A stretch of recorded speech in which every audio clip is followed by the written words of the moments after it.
ಕೋನನಕುಂಟೆ ಸುಮಾ ಅವ್ರ ಮನೆಯಲ್ಲಿ ಭಾಗವತ ಮಂಗಳ ಪ್ರಯುಕ್ತ ಸುಮಾ ಅವರು ದೇವ್ರ ನಾಮ ಹಾಡಿದ್ದಾರೆ. ನಿನ್ನ ಒಲಿಮೆಯಿಂದ ನಿಖಿಲ ಜನರು ಬಂದು ದೇವ್ರ ನಾಮ ನೀವು ಎಲ್ಲ ಕೇಳಿ. ಹರೇ ಶ್ರೀನಿವಾಸ,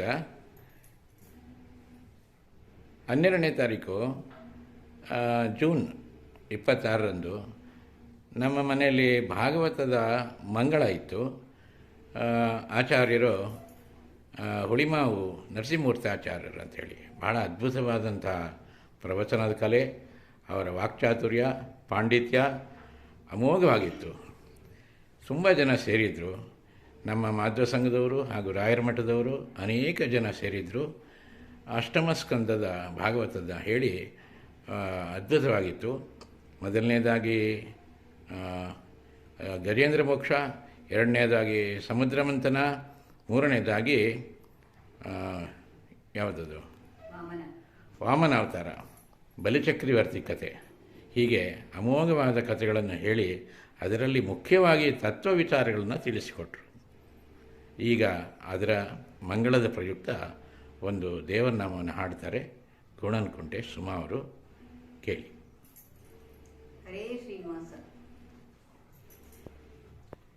ನಿನ್ನ ಒಲುಮೆಯಿಂದ ನಿಖಿಲ ಜನರು ಬಂದು ಮನ್ನಿಸುವರು ಮಹಾರಾಯ. ಎಲ್ಲ ಪುಣ್ಯಗಳಿಂದ ಈ ಪರಿಗುಂಟೇನೋ ನಿನ್ನದೇ ಸಕಲ ಸಂಪತ್ತು. ಜೀರ್ಣ ಮಲಿನ ವಸ್ತ್ರ ಕಾಣದ ಮನುಜಗೆ ಪೂರ್ಣ ವಿಚಿತ್ರ ಸುವಸನ. ವರ್ಣ ವರ್ಣದಿಂದ ಬಾಮೋದೇನೋ ಸಂಪೂರ್ಣ ಗುಣಾರ್ಣವ ದೇವಾ. ನಿನ್ನ ಒಲುಮೆಯಿಂದ ನಿಖಿಲ ಜನರು ಬಂದು ಮನ್ನಿಸುವರು ಮಹಾರಾಯ. ಸಂಜೀತನಕ ಇದ್ದು ಸಣ್ಣ ಸೌಟಿನ ತುಂಬ ಗಂಜಿ ಕಾಣದೆ ಬಲಲಿದೆನೋ. ವ್ಯಂಜನ ಮೊದಲಾದ ನಾನಾ ರಸಗಳಿಂದ ಭುಂಜಿಸುವುದು ಮತ್ತೇನೋ.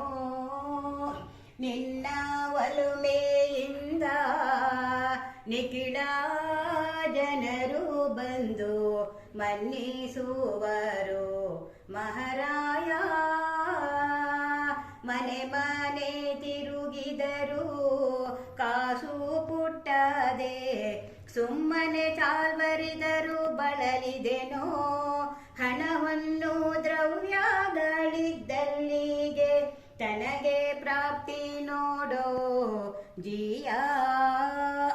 ನಿನ್ನ ಒಲುಮೆಯಿಂದ ನಿಖಿಲ ಜನರು ಬಂದು ಮನ್ನಿಸುವರು ಮಹಾರಾಯ. ಮಧ್ಯಾಹ್ನ ಕಾಲಕ್ಕೆ ಅತಿಥಿಗಳಿಗೆ ಅನ್ನ ಮೆದ್ದೆನೆಂದರೆ ಈಯಗಾವೆ. ಈ ಧರೆಯೊಳಗೆ ಸತ್ಪಾತ್ರರ ಜೊತೆಗೊಂಬೋ ಪದ್ಧತಿ ನೋಡೋ ಪುಣ್ಯಾತ್ಮ. ನಿನ್ನ ಒಲುಮೆಯಿಂದ ನಿಖಿಲ ಜನರು ಬಂದು ಮನ್ನಿಸುವರು ಮಹಾರಾಯ. ನೀಚೋಚ ತಿಳಿಯದೆ ಸರ್ವಾರ ಚರಣಕ್ಕೆ ಚಾಚಿದೇನು ಸಲಹಸ್ತಂಗಳ. ಯೋಚಿಸಿ ನೋಡಲು ಸೋಜಿಗವಾಗಿದೆ ವಾಚಕ್ಕೆ ನಿಲುಕದೋ ಹರಿಯೇ. ನಿನ್ನ ಒಲುಮೆಯಿಂದ ನಿಖಿಲ ಜನರು ಬಂದು ಮನ್ನಿಸುವರು ಮಹಾರಾಯ. ವೈದಿಕ ಪದವಿವಾ ಈ ಭಾಗಿ ಲೌಕಿಕ ವೈದಿಸುವುದು ಬಲು ಖ್ಯಾತೆ ಮೈದೂನಗೊಲಿದ ಶ್ರೀ ವಿಜಯ ವಿಠ್ಠಲ ನಿನ್ನ ಸಂಪಾದ ಸಾಕ್ಷಿಯ ಅನುಭವವೋ ನಿನ್ನ ಒಲುಮೆಯಿಂದ ನಿಖಿಲ ಜನರು ಬಂದು ಮನ್ನಿಸುವರು ಮಹಾರಾಯ ಎನ್ನ ಪುಣ್ಯಗಳಿಂದ ಈ ಪರಿವುಂಟೇನೋ ನಿನ್ನದೇ ಸಕಲ ಸಂಪತ್ತು ನಿನ್ನದೇ ಸಕಲ ಸಂಪತ್ತು ಹರೇ ಶ್ರೀನಿವಾಸ